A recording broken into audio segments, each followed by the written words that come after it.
Minggu kedua Mei 2026, suasana kelihatannya biasa-biasa saja. Kemacetan di Bukit Bintang masih sama, antrean di kedai kopi masih panjang, dan aktivitas warga tampak normal. Tapi jangan salah, di balik rutinitas yang terlihat santai ini, ada suasana yang mencekam di level pemerintahan. Istilahnya, ini adalah ketenangan semu sebelum badai benar-benar menghantam. Menteri Ekonomi Malaysia, Akmal Nasrullah Muhammad Nasir, baru saja memberikan pernyataan yang bikin banyak orang menarik napas panjang. Mengutip laporan resmi dari Kementerian Ekonomi Malaysia, sang menteri menegaskan bahwa stok BBM untuk bulan Mei ini masih dalam kategori aman dan mencukupi. Jadi, buat warga Malaysia pesannya jelas, tidak perlu panik dulu, tidak perlu antre panjang di SPBU sekarang karena bensin masih tersedia. Tapi ada tapi yang sangat besar di balik jaminan itu. Beliau memberikan peringatan keras bahwa ketenangan ini hanya bertahan sebentar saja karena sebuah badai energi diprediksi akan mulai mendarat di Malaysia pada bulan Juni mendatang. Kenapa pemerintah sampai harus mengeluarkan peringatan sedini ini? Kalau kita bedah masalahnya, akar persoalannya sebenarnya cukup mengkhawatirkan. Menurut laporan bulanan terbaru dari KPDN atau Kementerian Perdagangan Dalam Negeri Malaysia, cadangan bensin nasional mereka saat ini posisinya mulai menipis. Malaysia selama ini sangat bergantung pada lancarnya rantai pasok global. Nah, bayangkan kalau jalur utama bensin dunia itu tiba-tiba tersumbat, sementara tabungan bensin di dalam negeri tidak cukup banyak untuk bertahan lama. Itulah yang sedang terjadi sekarang. Kantor berita bernama juga melaporkan bahwa keterkaitan Malaysia pada pasokan energi luar negeri menjadi titik lemah yang paling fatal saat ini. Ketika tensi di Timur Tengah memanas dan jalur distribusi minyak dunia mulai terganggu, Malaysia langsung merasakan dampaknya di barisan depan. Pemerintah sebenarnya sedang berusaha keras menahan agar situasi di bulan Mei ini tetap stabil. Tapi mereka jujur bahwa kemampuan mereka ada batasnya. Intinya, bulan Mei 2026 ini adalah waktu napas terakhir bagi pemerintah Malaysia untuk bersiap-siap. Peringatan dari Menteri Akmal Nasrullah itu bukan sekedar basa-basi politik, tapi sebuah alarm darurat. Beliau ingin masyarakat paham bahwa jaminan stok aman di bulan Mei ini adalah hasil usaha maksimal mitigasi jangka pendek, namun tantangan yang sesungguhnya adalah bagaimana bertahan hidup saat bulan Juni dan Juli tiba. Jadi, buat kalian yang memantau perkembangan ini, situasi di Kuala Lumpur saat ini adalah sebuah gambaran tentang bagaimana sebuah negara sedang berpacu dengan waktu. Di permukaan semuanya tampak tenang, SPBU masih melayani seperti biasa. Tapi di balik meja-meja kantor kementerian, semua orang sedang berkeringat dingin melihat data cadangan bensin yang terus menurun sementara gangguan global tak kunjung usai. Pastikan kalian terus memantau rilis resmi dari Bernama dan KPDN.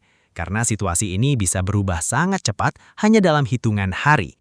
Masuk ke babak kedua dari drama energi di Malaysia, kita akan membahas jurus maut yang baru saja dikeluarkan oleh Perdana Menteri Anwar Ibrahim. Kalau di babak pertama tadi kita bahas soal ketenangan semu, nah di babak ini pemerintah Malaysia sudah mulai menarik rem tangan dengan memperkenalkan apa yang mereka sebut sebagai sabuk pengaman ekonomi, yaitu skema Budi 95.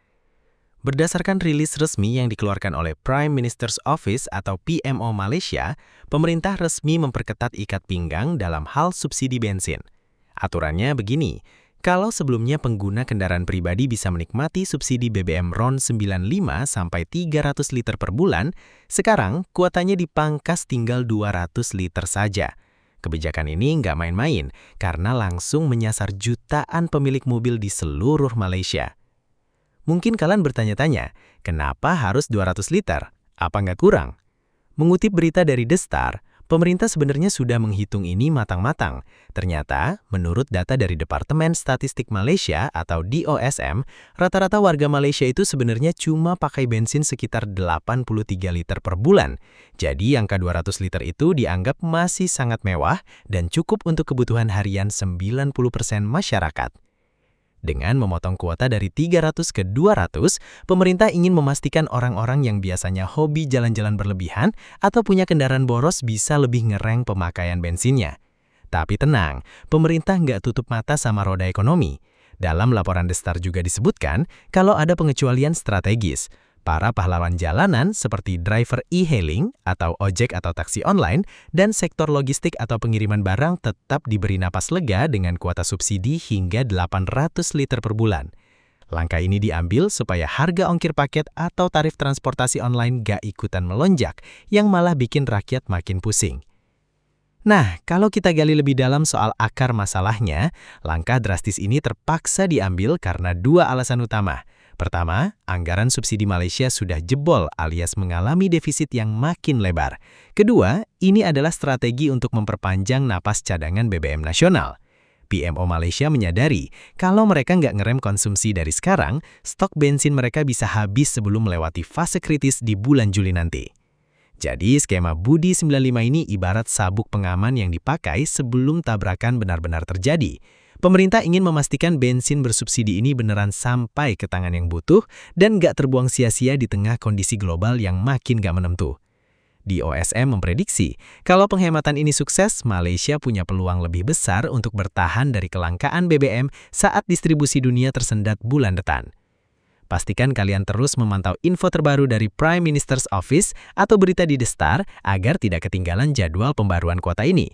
Intinya, Malaysia lagi berusaha keras biar mesin ekonomi mereka nggak mati mendadak gara-gara kehabisan bahan bakar di tengah jalan. Sekarang kita masuk ke bagian yang paling krusial, yaitu alasan kenapa Malaysia sampai harus puasa bensin dan Indonesia harus buru-buru cari jalur alternatif. Masalah utamanya bukan di Kuala Lumpur atau Jakarta, tapi jauh di sana, di sebuah celah sempit bernama Selat Hormuz. Kalau diibaratkan tubuh manusia, Selat Hormuz ini adalah urat nadi leher. Sempit, tapi kalau sampai tercekik, seluruh badan bisa pingsan. Nah, sekarang urat nadi minyak dunia ini sedang tercekik hebat. Menurut laporan terbaru dari Reuters, situasi di Timur Tengah sedang memanas banget gara-gara konflik di Iran yang semakin tajam. Dampaknya nggak main-main, jalur pengiriman minyak di Selat Hormuz diblokade. Bayangin saja, sekitar 1/5 dari total konsumsi minyak dunia setiap harinya lewat jalur ini.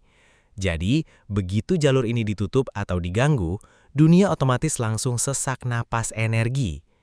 Kabar dari Bloomberg Energy menyebutkan kalau situasinya sekarang makin ribet buat kapal-kapal tanker yang tujuannya ke Asia Tenggara, termasuk Malaysia.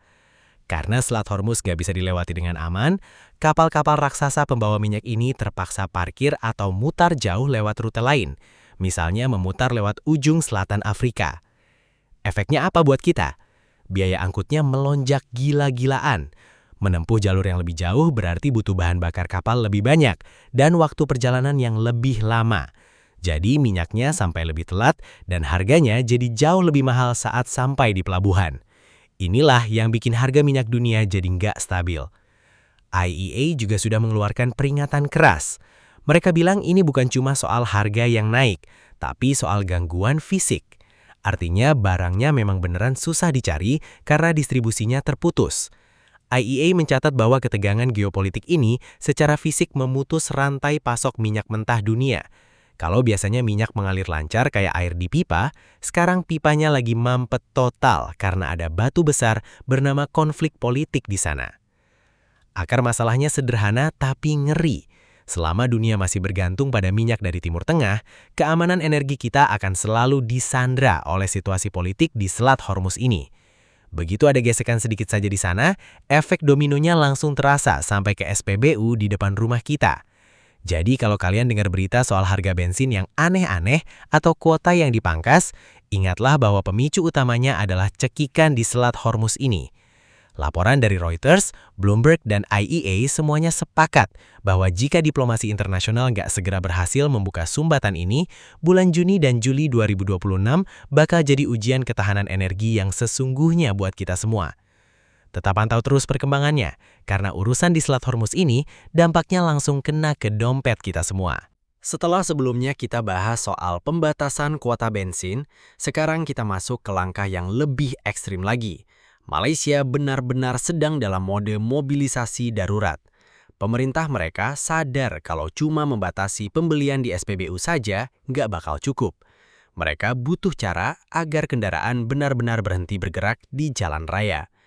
Berdasarkan pengumuman resmi dari Public Service Department atau JPA Malaysia, pemerintah mulai memberlakukan kebijakan WFH atau bekerja dari rumah secara massal bagi para pegawai negeri sipil atau PNS di sana. Jadi jangan heran kalau kantor-kantor pemerintahan di Putrajaya mendadak sepi.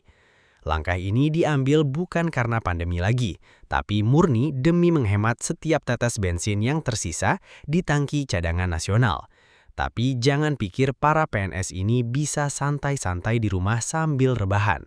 Mengutip laporan dari Channel News Asia, pemerintah Malaysia menggunakan teknologi yang cukup ketat untuk pengawasan, yaitu melalui aplikasi geolokasi bernama SpotMe. Aplikasi ini memastikan para pegawai tetap berada di koordinat rumah mereka selama jam kerja. Jadi mobilisasi benar-benar ditekan sampai ke titik terendah agar konsumsi BBM nasional bisa turun drastis sebelum masuk ke bulan Juni yang diprediksi bakal makin sulit. Nggak cuma urusan kerjaan, urusan perbatasan pun sekarang dijaga ketat kayak mau perang. Laporan dari Berita Harian Malaysia menyebutkan bahwa aparat keamanan di perbatasan darat, terutama yang berbatasan langsung dengan Indonesia dan Thailand, sedang meningkatkan patroli besar-besaran. Kenapa dijaga ketat? Masalahnya adalah penyelundupan. Saat bensin mulai langka dan harganya di pasar gelap melonjak, godaan untuk menyelundupkan BBM subsidi ke luar negeri jadi sangat tinggi. Pemerintah nggak mau kecolongan bensin subsidi mereka malah terbang ke negara tetangga saat rakyatnya sendiri lagi disuruh hemat. Setiap kendaraan yang melintas diperiksa tangkinya. Jangan sampai ada tangki modifikasi yang mencoba menimbun bensin untuk dijual keluar. Akar masalah dari semua gerakan gerak cepat ini adalah kebutuhan mendesak untuk menjaga stok bahan bakar bagi sektor-sektor vital. Bayangkan, kalau bensin habis total, ambulans nggak bisa jalan, truk pengangkut makanan mogok, dan pembangkit listrik mati. Menurut JPA Malaysia, pengurangan konsumsi domestik secara paksa ini adalah satu-satunya jalan agar cadangan energi yang ada bisa dialokasikan untuk layanan darurat dan industri penting. Bisa dibilang, Malaysia sekarang lagi mempraktikkan gaya hidup ekonomi perang tanpa ada perang fisik. Semua sektor dipaksa efisien dan teknologi dikerahkan untuk memastikan tidak ada tetes bensin yang terbuang sia-sia. Situasi di Malaysia ini benar-benar jadi pelajaran penting bagi kita semua tentang betapa rapuhnya ketahanan energi kalau kita nggak siap. Pastikan kalian pantau terus berita dari Berita Harian dan Channel News Asia untuk melihat apakah langkah mobilisasi darurat ini efektif meredam krisis yang mengancam di bulan depan. Tetap waspada dan jangan lupa, hemat energi mulai dari sekarang. Di saat tetangga kita Malaysia lagi pusing 7 keliling mengatur napas cadangan bensinnya, kondisi di Indonesia justru memperlihatkan pemandangan yang kontras banget. Kalau Malaysia lagi puasa bensin, Indonesia justru lagi pamer dapur baru yang super canggih. Selamat datang di babak kelima, di mana kita bakal bahas kenapa Indonesia bisa sedikit lebih santai menghadapi krisis Selat Hormuz ini. Kuncinya ada di satu nama, RDMP Balikpapan. Menurut laporan terbaru dari Humas Pertamina, proyek raksasa pengembangan kilang di Balikpapan ini sudah beroperasi penuh sejak awal 2026. Gak main-main, kapasitas produksinya melonjak drastis jadi 360.000 barel per hari. Ini adalah angka yang sangat besar dan jadi pengubah permainan bagi ketahanan energi kita. Efek instannya berasa banget di dompet negara. Mengutip berita dari Antara News, pemerintah secara resmi memproklamasikan bahwa Indonesia sudah berhenti total mengimpor solar sejak awal 2026. Jadi, kalau dulu kita harus nunggu kapal tanker dari luar negeri buat menuhin tangki, truk, dan bus kita, sekarang semuanya sudah bisa dimasak sendiri di dalam negeri. Inilah yang bikin Indonesia jadi punya benteng yang kuat. Saat jalur Selat Hormuz diblokade dan distribusi minyak dunia mampet, kita nggak terlalu panik karena stok solar kita sudah swasembada. Tapi, kesuksesan ini bukan hasil sulap semalam ya. Kalau kita bedah akar masalahnya, atau dalam hal ini akar keberhasilannya, semua ini berkat investasi jangka panjang pada program hilirisasi kilang. Berdasarkan data dari Kementerian ESDM RI, pemerintah memang sudah memfokuskan anggaran besar-besaran sejak beberapa tahun lalu untuk memperbaiki dan memperbesar kilang-kilang tua kita. Nah, keberhasilan hilirisasi ini ibarat kita lagi menanam pohon buah dari 5 tahun lalu dan kebetulan buahnya matang tepat saat pasar lagi kelaparan. Investasi ini membuahkan hasil di momen yang sangat pas, yaitu saat krisis global 2026 melanda. Jadi, meskipun harga minyak mentah dunia ikut naik turun gara-gara konflik Iran, Indonesia punya kendali lebih besar, karena kita nggak perlu lagi beli produk solar jadi yang harganya sudah pasti digoreng di pasar internasional. Menteri ESDM juga sempat menekankan melalui Antara News bahwa posisi Indonesia sekarang jauh lebih tangguh. Kita bukan lagi cuma penonton yang cuma bisa pasrah kalau ada gangguan di Timur Tengah. Dengan adanya kilang Balikpapan yang sudah upgrade ini, Indonesia punya posisi tawar yang lebih tinggi dan bisa menjaga harga BBM domestik lebih stabil dibandingkan negara lain di Asia Tenggara. Intinya, di babak ini kita belajar bahwa persiapan matang itu nggak pernah mengkhianati hasil. Di saat orang lain baru mau hemat-hemat, Indonesia sudah punya pabrik sendiri yang siap sedia. Jadi, buat kalian yang sering lihat truk-truk besar di jalanan, sekarang kalian tahu kalau solar yang mereka pakai itu beneran produk anak bangsa hasil olahan kilang Balikpapan. Setelah kita melihat betapa kokohnya benteng fisik kita di Balikpapan pada babak sebelumnya, sekarang kita akan masuk ke babak ke-6 yang membahas strategi otak di balik ketahanan energi Indonesia. Indonesia ternyata nggak cuma mengandalkan mesin kilang yang canggih, tapi juga memainkan langkah catur yang sangat cerdas di panggung internasional dan perkebunan dalam negeri. Strategi pertama adalah tentang bagaimana kita mencari teman baru untuk urusan minyak mentah. Selama ini, kita dan banyak negara lain memang sangat bergantung pada minyak dari Timur Tengah. Tapi melihat kondisi Selat Hormuz yang makin nggak menentu, pemerintah nggak mau tinggal diam.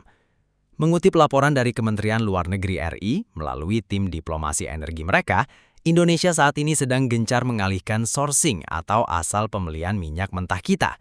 Alih-alih cuma berharap pada jalur Timur Tengah yang lagi macet, diplomasi kita sudah berhasil mengamankan komitmen pasokan dari negara-negara di Afrika dan Brazil. Ini adalah langkah yang sangat strategis. Kenapa?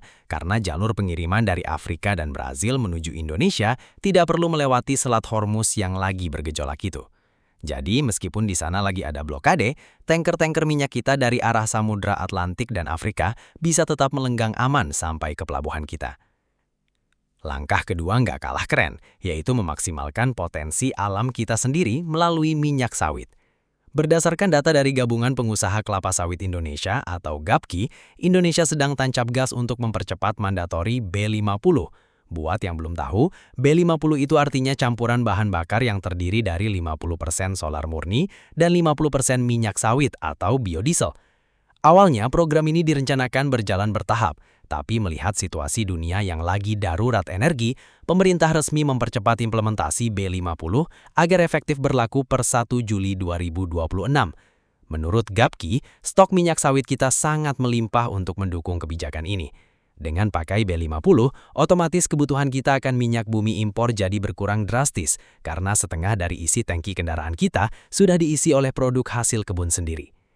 Nah, CNBC Indonesia mencatat bahwa kombinasi antara cari sumber minyak baru, diversifikasi, dan percepatan B50 ini adalah alasan utama kenapa Indonesia bisa terlihat lebih santai dibanding Malaysia. Saat negara tetangga harus memotong kuota bensin rakyatnya, Indonesia justru punya cadangan yang lebih fleksibel. Analisis dari CNBC Indonesia menyebut bahwa langkah ini efektif melepaskan ketergantungan kita dari cekikan Selat Hormuz. Akar masalah yang sedang diselesaikan di sini sangat jelas. Indonesia nggak mau lagi nasib energinya ditentukan oleh konflik di luar negeri. Dengan mencari jalur laut yang aman dan memanfaatkan kekuatan sawit domestik, kita sedang membangun kemandirian energi yang beneran nyata. Jadi, intinya di babak ini, kita belajar kalau jadi mandiri itu butuh strategi yang luas. Gak cuma bangun pabrik, tapi juga pintar cari jalur alternatif dan berani pakai produk buatan sendiri. Efeknya, kita jadi nggak gampang panik saat dunia lagi nggak stabil.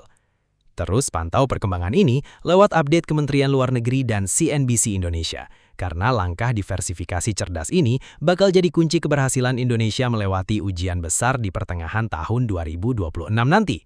Sampailah kita di bagian penutup alias babak final dari ulasan krisis energi 2026 ini. Setelah kita bedah apa yang terjadi di Malaysia dan bagaimana Indonesia bersiap, pertanyaannya sekarang, siapa yang bakal lebih kuat bertahan saat badai benar-benar sampai di puncaknya? Kalau kita lihat peta besarnya, saat ini ada dua strategi yang kontras banget. Malaysia sekarang lagi ada di posisi defensif. Mereka seperti orang yang lagi nunggu bantuan datang sambil mati-matian menghemat stok makanan di lemari. Kebijakan potong kuota subsidi jadi 200 liter dan gerakan WFH massal adalah bukti kalau mereka lagi mode bertahan hidup. Menurut laporan dari ASEAN Center for Energy, posisi Malaysia memang cukup rawan karena mereka adalah negara yang sangat bergantung pada impor produk BBM jadi. Jadi kalau distribusi dunia macet, mereka nggak punya banyak pilihan selain ngerem konsumsi rakyatnya. Sebaliknya, Indonesia saat ini sedang bermain ofensif. Bukannya ngerem, kita justru ngegas dengan memperkuat infrastruktur dalam negeri. Dengan adanya kilang Balikpapan yang sudah canggih dan percepatan biodiesel B50, Indonesia seolah-olah sudah punya pabrik makanan sendiri di rumah saat pasar di luar lagi tutup. Laporan analis ekonomi dari World Bank atau Bank Dunia menyoroti bahwa langkah hilirisasi ini bikin ekonomi Indonesia lebih tahan banting terhadap guncangan harga minyak mentah dunia. Indonesia nggak cuma pasrah nunggu tanker, tapi aktif mencari sumber minyak baru di Afrika dan Brazil. Namun, jangan senang dulu. Ujian sesungguhnya diprediksi baru akan benar-benar terasa pada pertengahan Juni 2026. Mengutip ulasan dari Geopolitical Monitor, momen itu adalah titik di mana stok bensin lama hasil impor sudah mulai habis dan kita harus bergantung sepenuhnya pada kelancaran jalur laut baru serta produksi kilang domestik. Di saat itulah, kita bakal lihat apakah benteng yang dibangun Indonesia benar-benar kokoh atau justru ikut goyang kena efek domino global. Akar masalah dari perbedaan nasib kedua negara ini sebenarnya sederhana. Ini soal struktur ketahanan energi. Malaysia saat ini masih terjebak sebagai negara pengimpor produk bensin yang sudah jadi, sedangkan Indonesia sudah beralih menjadi negara yang memperkuat infrastruktur kilang sendiri. Menurut ACE, krisis 2026 ini akan menjadi pelajaran berharga bagi seluruh negara di Asia Tenggara bahwa punya sumber daya alam saja nggak cukup kalau nggak punya cara untuk mengolahnya sendiri di rumah. Jadi, kesimpulannya, bulan Mei ini baru sekadar pemanasan. Kita sedang melihat sejarah di mana kemandirian energi bukan lagi cuma slogan, tapi syarat mutlak untuk selamat dari krisis. Apakah Indonesia bakal keluar sebagai pemenang yang tetap stabil, atau malah ikut terseret arus? Semua mata tertuju pada kalender di bulan Juni nanti. Pastikan kalian terus memantau laporan dari World Bank, Geopolitical Monitor, dan ASEAN Center for Energy untuk melihat bagaimana akhir dari drama energi terbesar di dekade ini. Tetap tenang, jangan boros, dan mari kita lihat bagaimana hasil dari strategi benteng yang sudah kita bangun ini. Sampai jumpa di update berikutnya.